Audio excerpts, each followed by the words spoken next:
Hey everyone, and welcome to another deep dive. Today we're looking at something that's, well, it's pretty trendy right now. Oh, yeah. The idea that plants can do way more for us than just, Just look pretty. exactly, like clean the air in our homes, Mm-hmm. maybe even help save energy. Definitely some interesting stuff there. And we're even going to touch on some really cool ideas about how they could fit into, like, futuristic city designs. I love that. So to help us untangle all of this, we're turning to Shema Sayam's master's thesis from 2017. Okay. She really dug deep into a ton of research on plants and what they can do for us, for our buildings, for the whole environment. And I think before we even get into the specifics, just remembering that we spend, what is it, like 90% of our time indoors these days? It's crazy when you think about it like that. It is. So figuring out how to make those indoor spaces healthier, more enjoyable, I mean, that's a huge deal. Totally. It's like we're building these little ecosystems for ourselves without even realizing it. Yeah. Okay, so let's start with what seems like the most obvious one. Air purification. Right. Plants as natural air filters. That's a thing, right? I feel like we've all seen those headlines. I know I have. Sam even mentioned studies where plants were removing like up to 90% of certain pollutants. Right. And there are definitely studies that show plants can absorb pollutants. It's true. But the thing That was is, all lab, right? exactly, in a very controlled setting. Yeah. To really understand how that translates to our homes or offices, you need a different metric. Okay, I'm intrigued. It's called the clean air delivery rate. Basically, how much clean air something can actually pump out. Got it. And sadly, plants just have a very low CADR, especially compared to a good air purifier. So not quite the miracle solution we might hope for. Yeah, I think one study even said you'd need like 216 plants to match one air purifier. Okay, that's a lot of houseplants. It is. But here's the thing that I find so interesting. Plants don't just absorb stuff, right? Nope. They release things too. All the time. They're constantly interacting with their surroundings. So we're talking about those VOCs. Exactly. Volatile organic compounds. Right. The alcohols, the ketones, esters, Lots of long scientific words. all those chemicals that basically give plants their smell. Which I have to say is usually pretty present. Well, totally. But it is kind of funny to think about that fresh, earthy scent as actually being this whole cocktail of chemicals. Yeah, there's a lot going on there that we don't see. So should we be worried about these plant VOCs, especially when we're spending so much time indoors? It's a fair question, but honestly, the amounts released by your average houseplant are tiny. Compared to... Oh, compared to what we humans release, or our pets, or even just cooking. Okay, so it's all relative. Exactly. But it does bring up another type of emission that Sam talks about, and this one might make some people squirm a little. Uh-oh, what's that? Microorganisms. You mean like plants are releasing bacteria? Yep, and fungal spores too, which I know doesn't sound super appealing. Not what I want floating around my living room, that's for sure.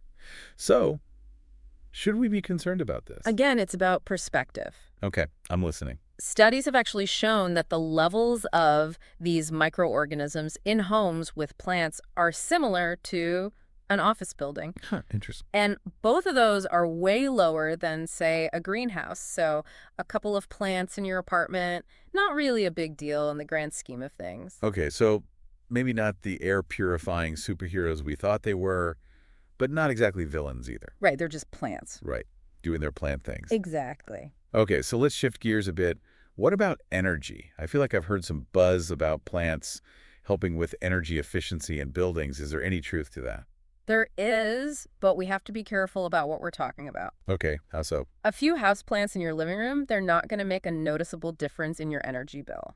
Okay, but I have heard of, like, green roofs and stuff like that. That's exactly what I'm talking about. Those are what we call greenery systems, and they're usually on the outside of buildings. Green roofs, facades, living walls, that kind of thing. Makes sense. So why are those so different? Is it just because there's more plants? It's partly that, yeah. More surface area, more impact. But it's also about how these systems actually work. Think of them like a building's natural climate control. Okay, I like where this is going. They provide shade, so less direct sunlight hitting the building. They insulate, so less heat loss in the winter. And then there's this really cool thing called evapotranspiration. Say that again? Evapotranspiration. Basically, the plants sweat, and that cools the air around them. That is so cool, literally. So is it as simple as, like, slapping some vines on a building and calling it a day? I wish. It's definitely not that simple. The effectiveness of these systems depends a lot on the climate. Oh, right, of course. Like a green roof might be amazing for cooling in a hot, sunny That place. makes sense. But in a colder climate, they can actually increase the amount of energy you need for heating because of all the extra moisture they hold. Oh, so it can backfire. In the wrong conditions, yeah. Okay. So it's not a one-size-fits-all solution, and a well-designed system takes a lot of planning. So for folks who are curious about this stuff, what's the big takeaway here? Greenery systems can definitely help reduce energy consumption, but they're not magic. Right, it's not that simple. No, they need to be designed well, and they work best when you've also got things like good insulation and efficient heating and cooling systems already in place. Makes sense. So it's all about finding the right balance for the specific building and climate. That's exactly it. Okay, so we've learned that plants might not be miracle workers when it comes to air purification or energy, at least not on their own. Right. But there's this whole other side to this, and it's the part I'm most excited about. Let's hear it. There's psychological impact. Because we all know, right? Being around plants just feels good. But is there actually science to back that up? Oh, absolutely. There is a ton of research on this. Siam's thesis, she cites studies showing that being around plants, interacting with them, it can improve attention. Really? Yeah, concentration, even reduce stress, and boost overall well-being. Okay, see, I knew I wasn't making that up. But does it have to be like active interaction, gardening, that kind of thing? Or is it enough to just have plants around? That's a great question, and it's something researchers are still exploring. Sure. But there is evidence that even passive exposure to plants, just having them in your field of vision, can have positive effects. Wow, so even if you don't have a green thumb, you can still benefit. Exactly. One study I thought was really fascinating. They found that workers who planted and cared for plants in their office, Okay. they were more productive. What? And they also reported feeling better overall. That's incredible. So tending a plant isn't just a hobby, it's practically a productivity hack. I love that. It might just be. Yeah. And it doesn't even have to be a big project. You mentioned that even something simple like transplanting a plant, that can provide stress relief. Yeah, there's research on that too. Even those little interactions can make a difference. I'm definitely adding plant break to my to-do list today. So we've covered a lot here, We and have. we still got so much to talk about. I think it's time to shift gears and really dive into these exciting ideas about plants in urban environments. Okay, I'm ready for it. I mean, where do we even begin with that? We're talking about, like, changing the face of our cities. I know, it's exciting. I think the first thing is we got to change the way we think about plants. Oh, In what way? We can't think of them as just passive elements in our surroundings.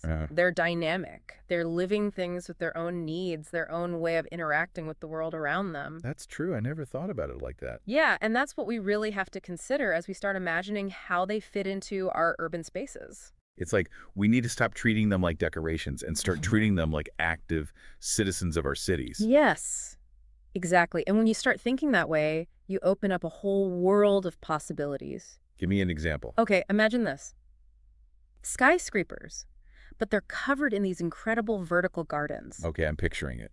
And those gardens, they don't just look amazing, they actually help regulate the building's temperature Wow. and maybe even clean the air a bit too. That would be incredible. A city skyline that's like a vertical forest. Right. And think about the inside of those buildings. What if our office spaces had these living walls everywhere, creating this sense of calm? Yes, less stress, more productivity. Or hospitals. Imagine hospitals with healing gardens built right in so patients can actually connect with nature. It's amazing when you think about it. We could blur the lines between indoors and outdoors, bring the benefits of nature right into the heart of our cities. That's the essence of biophilic design, right? It is, and it's a field that's gaining so much traction, and for good reason. The potential is huge. This is all so exciting, but I also have to be realistic. Of course. There got to be some challenges, some limitations to incorporating plants into urban environments on such a massive scale, right? Of course. It wouldn't be a deep dive if we didn't get into the tricky stuff. What are you thinking about specifically? Well, for one, plants aren't miracle workers. They're not, sadly. They have their own needs, and they require a lot of careful planning and maintenance to thrive, especially in a city. I think that's a really key point. It's not as simple as just sticking plants anywhere and expecting them to solve all our problems. So no more concrete jungles. Well, we can't just get rid of all the concrete. We need to be thoughtful about how we integrate plants into the existing urban fabric. Right, think about their needs, how they interact with the buildings, the infrastructure, everything. Exactly. It's like we need to develop a whole new set of skills and knowledge for this new era of urban design. It's almost like we need to become urban ecologists, Hmm. carefully curating these green spaces within our concrete jungles. I love that analogy. It perfectly captures the challenge and the opportunity. It's not just about adding greenery to our cities, it's about understanding and working with nature to create truly thriving urban ecosystems. So we're not just greening our cities, we're actually trying to create these vibrant ecosystems that can support a greater diversity of life. That's the goal. And imagine the benefits, right? Tell me. More pollination, better air and water quality, and just that amazing feeling of being connected to nature, even in the middle of a bustling city. I'm so on board with this. But let's get back to Sam's thesis for a minute. Okay. Does she talk about any specific examples of how plants are already being used in some really cool ways to solve urban problems? Oh, yeah. There were a few that really stood out to me. One was phytoremediation. Phyto what now? Phytoremediation. It's a mouthful, but it basically means using plants to clean up contaminated soil or water. Wait, plants can actually clean up pollution? How does that even work? It's amazing, right? There are certain plant species that can actually absorb and break down pollutants that are in the soil or water. Oh, wow. They essentially act as these natural filters. So instead of digging up tons of soil and hauling it away, we can just plant some clever plants and let them do the work for us. Exactly. It's much more sustainable, it's Oh, cheaper, they're smarter. and it's already being used successfully in many parts of the world. That just blows my mind. Makes you wonder what other incredible things plants are capable of that we haven't even discovered yet. It does make you wonder. It feels like we're only just beginning to understand the full potential of plants. Okay, so I'm feeling really inspired. But, and I know this is a big bet, I'm listening. we've only scratched the surface here. Oh, yeah, we're just getting started. We need to go deeper. We need to talk about the specifics of how we actually implement these ideas, overcome the challenges we've talked about. I agree, 100%. I think it's time to shift gears and get really practical. Sounds good to me. Let's focus on some real strategies for bringing more plants into our cities. Where do you think we should start? Well, one of the most promising areas, and one that's getting a lot of attention right now, is green infrastructure. Green infrastructure, fill me in. It's a pretty broad term, but basically it means using plants and natural systems to manage things like stormwater runoff, Okay. reducing air pollution, and creating urban spaces that are just more livable overall. Okay, I like that. But what does that actually look like in practice? Can you give me an example? Oh, sure. A really common one is green roofs. Oh, yeah, I've heard of those. Instead of a typical roof, you've got a layer of vegetation up there. So like a mini park on top of the building. Exactly. And that helps insulate the building. It reduces all that rainwater that would normally just run off and cause problems. Right. And it can even create some nice habitat for birds and insects. It's like a win-win-win. It is. What other kinds of green infrastructure can you think of? Well, I've heard of rain gardens. Those are becoming pretty popular in some cities, right? They are. And they're great for dealing with stormwater runoff, too. So how do those work exactly? They're basically these little depressions in the landscape. They're designed to collect rainwater that runs off from roofs and streets and parking lots. So instead of that water overwhelming the sewer system. Exactly. The plants and soil in the rain garden, they absorb all that water, and it helps prevent flooding and actually makes the water cleaner in the process. I love that. It's like using nature's own filtration system. It is. It's a much smarter way to manage our urban water. Okay, so we've got green roofs, rain gardens. Any other clever strategies out there? Oh, there are so many. We can use bioswales. Bioswales. They're kind of similar to rain gardens, but they're longer and narrower, usually along streets or parking lots, and they help slow down and filter that stormwater runoff. Okay, I'm getting it. And they can look really nice, too, almost like just part of the landscaping. Right, it's like we're weaving nature back into our cities, but in a way that actually works with the urban environment. That's a great way to put it. So what else? Oh, we can use permeable pavements, What's that? surfaces that let water soak through, instead of just running off. Well, smart. So let's run off, and it helps replenish the groundwater. Exactly. And then there are green walls, which are basically vertical gardens on the sides of buildings. Oh, yeah, those are super cool looking. They are. They look amazing and help with air quality and noise pollution, too. This is also inspiring. It really does feel like we're moving beyond that old concrete jungle mentality and embracing a more nature-centered approach to city living. It's happening. And what's really exciting is that green infrastructure isn't just good for the environment, it can also have these amazing social and economic benefits too. Oh, tell me more. Well, think about it. It creates jobs, right? Landscaping, horticulture, urban forestry, all of those fields get a boost. That's true. And studies have shown that green infrastructure can increase property values, make neighborhoods more attractive to businesses, even boost tourism. So it's not just good for the planet, it's good for the economy too. Exactly. It's a win-win-win. I like it. And even beyond the tangible benefits, there's that intangible value of just making our cities more beautiful, more welcoming, more inspiring places to be. I couldn't agree more. Imagine strolling down a street lined with trees and flowers, or finding a peaceful park in the middle of the city where you can just relax and recharge. It just changes the whole feel of a place. And those kinds of spaces can have such a positive impact on our mental and emotional well-being, especially as we're spending more and more of our lives in urban environments. Absolutely. We need to design cities that nourish our souls as well as our bodies. Okay, we've covered so much ground today. We've talked about the challenges of bringing plants into our cities, explored the amazing possibilities of green infrastructure, and even touched on those social and economic benefits of creating greener urban spaces. It's been a journey. It has. So where do we go from here? What are the key takeaways you want our listeners to really remember? I think the biggest one is this. The future of our cities is completely tied to the future of nature. We can't keep treating them as separate things. Right.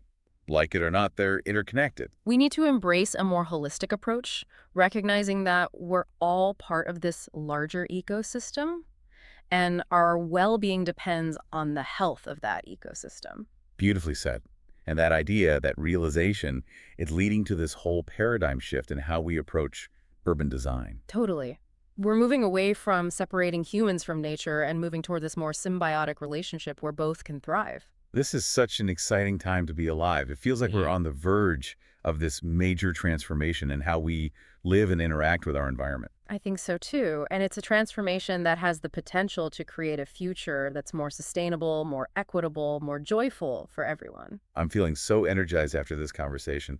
But I'm also aware that we've been talking for a while now, and maybe our listeners need a little break. That's probably wise. So we'll pick up this deep dive in our next episode. But until then, we'll leave you with a little something to ponder. A cliffhanger. Exactly. What role can each of us play in creating these greener, healthier, more nature-connected cities? Think about it and let us know your thoughts in the comments below. We'll delve into more exciting possibilities in our next episode. Thanks for listening. Thanks, everyone. See you next time. It really is exciting to think about, isn't it? Turning our concrete jungles into these, vibrant green oases. I know. But we were also talking about some of the challenges. Right. Like the cost. That's a big one. Yeah, funding is always an issue. And even if we can figure out the money part, there's the whole maintenance thing. Oh, yeah, for sure. Like keeping a few plants alive in my apartment is one thing. Right. But imagine trying to keep them thriving on buildings and throughout a whole city. It's a whole other level. It just seems like a logistical nightmare. It's definitely a valid concern. It's not enough to just plant things and walk away. No, you got to keep them alive. You've got to make sure they can actually survive and thrive, for the long term. So thinking about irrigation systems, pest control, even just how do maintenance crews even access some of these places? It's a lot to consider. And it requires a whole different way of thinking about urban planning. Right. It's not just designing structures anymore. It's more like we're creating and maintaining living ecosystems within our cities. That's such a cool way to think about it. It is. But okay, so beyond all the practical stuff, are there any potential downsides to having more plants in our cities? Ooh, that's a good question. Could we mess things up even more? Yeah, it's definitely something to think about. Could there be, unintended consequences for the existing ecosystem? Definitely. And that's why it's so important to plan carefully and really consider the local ecosystems. Right? Makes sense. Introducing new plant species, even if you have the best intentions, Sure. it can sometimes disrupt the balance, of the native plants and wildlife. So it's not just about planting whatever looks pretty or whatever we think might be good. Right. It's about working with nature, not trying to impose our ideas on it. I like that. Yeah. So how do we do that? Well, we need to carefully choose plant species that are adapted to the local climate, make sure they can handle the soil conditions, and that they're not going to outcompete or harm the plants that are already there. It's like we need to become these urban ecologists, Yes, carefully curating these green spaces within our cities. exactly. I love that analogy. And it's not just about protecting the ecosystems that are already there, it's about creating new ones too. Oh, okay. Explain that. Ones that can support an even wider range of biodiversity. So we're not just greening the city, we're actually making it richer in terms of all kinds of life. Okay, that makes sense. So it's not just about adding plants, it's about building these whole ecosystems that are beneficial for everyone, plants and animals and people. That's the goal. And think about all the benefits that could come with that. Yeah, like what? More pollinators buzzing around. Love it. Cleaner air, cleaner water. Amazing. And just for people who live in the city, that feeling of being connected to nature, even just a little bit. Okay, I'm fully on board with this whole urban ecosystem idea, but let's get back to Siam's thesis for a minute. Yeah, okay. Did she mention any specific examples of how plants are already being used in some really innovative ways, to tackle some of these urban challenges? She does. One that I thought was really fascinating was phytoremediation. Phyto what now? Phytoremediation. It's a big word, I know. It is. But it basically means using plants to clean up pollution. Wait, plants can actually clean up pollution? That's incredible. It's amazing. Certain types of plants, they can actually absorb and break down pollutants that are in the soil or water. They basically act as natural filters. So instead of having to dig up all that contaminated soil and haul it away, Yeah, we can just plant some special plants and let them do the work for us. exactly. It's so much more sustainable. It's way cheaper. Way cooler, too. And the best part is, it's already being used successfully in a lot of places around the world.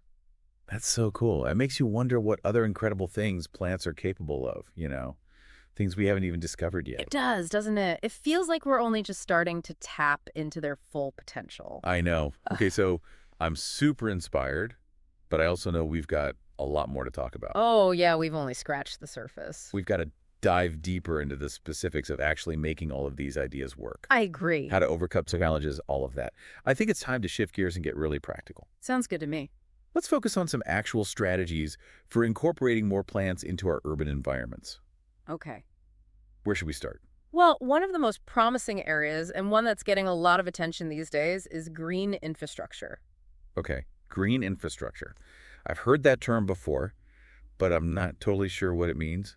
Yeah, it's a pretty broad term, but basically it means using plants and natural systems to manage things like stormwater runoff, reducing air pollution, and creating urban spaces that are just more livable overall. Okay, I like that. But what does that actually look like in practice? Can you give me some examples? Absolutely. A really common one is green roofs.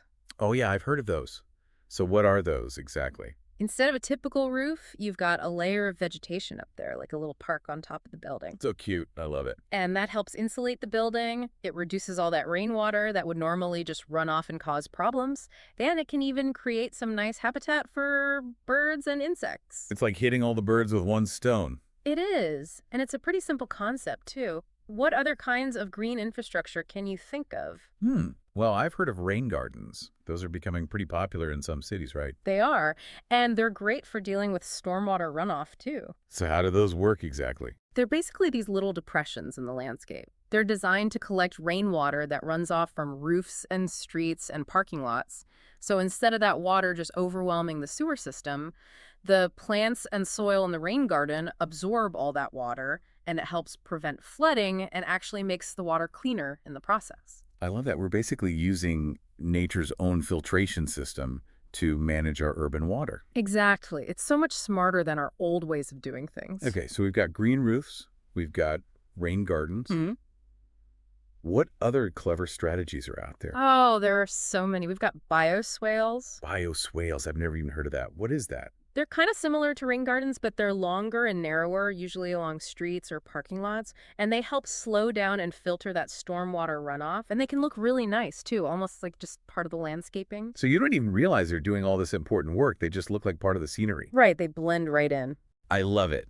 It's like we're weaving nature back into our cities, but in a way that actually works, in a way that's functional, beautiful, all of that. That's a great way to put it. It's about finding those elegant solutions that work for both people and the planet. Okay, I'm with you. So we've got bioswales. Anything else? Yeah. We've got permeable pavements, which are surfaces that let water soak through them, instead of just running off, which reduces runoff and helps recharge the groundwater. Right, right. I've seen those. They're like kind of porous, almost spongy. Yeah, exactly. It's like giving the ground a chance to breathe again. I love that. Yeah. So much better than just solid concrete everywhere. Totally. And then there are green walls, which are basically vertical gardens on the sides of buildings. Oh, yeah, those are super cool looking. They are. They can really transform a space, and they help with air quality and noise pollution, too. It's like we're finally moving past that concrete jungle mentality and embracing this whole new way of thinking about cities. I think we are. It's really exciting to see so many cities starting to embrace the power of nature and realize that it can be a key part of creating healthier, more livable urban environments. Yeah.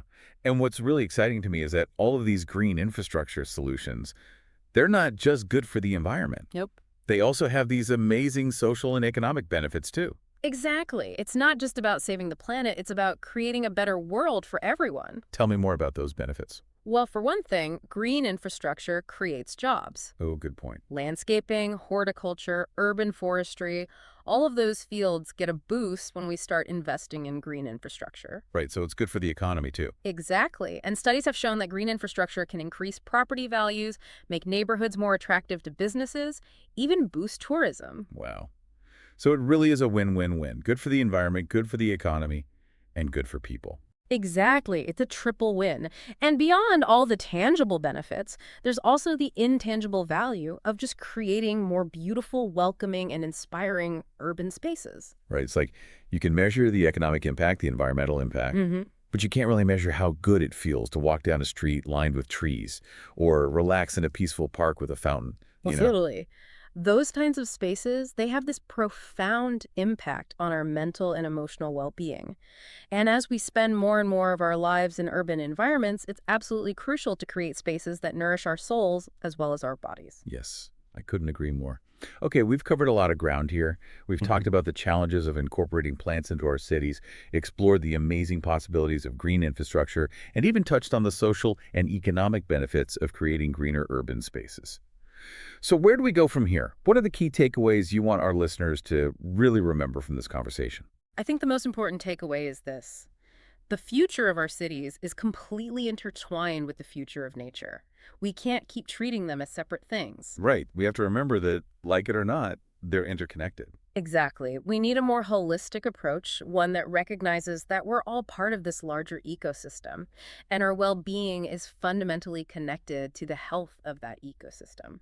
That's beautifully said. And that realization, that shift in thinking, it's leading to this whole new paradigm for urban design. It is. We're moving away from that old idea of separating humans from nature and toward this idea of a more symbiotic relationship where both humans and nature can thrive together. This is such an exciting time to be alive. It feels like we're right on the cusp of this major transformation in how we live and interact with our environment. I agree. And it's a transformation that has the potential to create a future that's more sustainable, more equitable, more joyful for everyone. I'm feeling so energized by this conversation, but I'm also aware that we've been talking for a while now. Maybe our listeners need a little break before we dive into the next part. Probably a good idea. So we'll pick this deep dive back up in our next episode. But until then, we'll leave everyone with a little something to ponder. What role can each of us play in creating these greener, healthier, more nature-connected cities? It's a big question. Let us know your thoughts in the comments. We can't wait to hear your ideas. We'll explore more exciting possibilities in our next episode. Thanks for listening. Thanks, everyone. See you next time.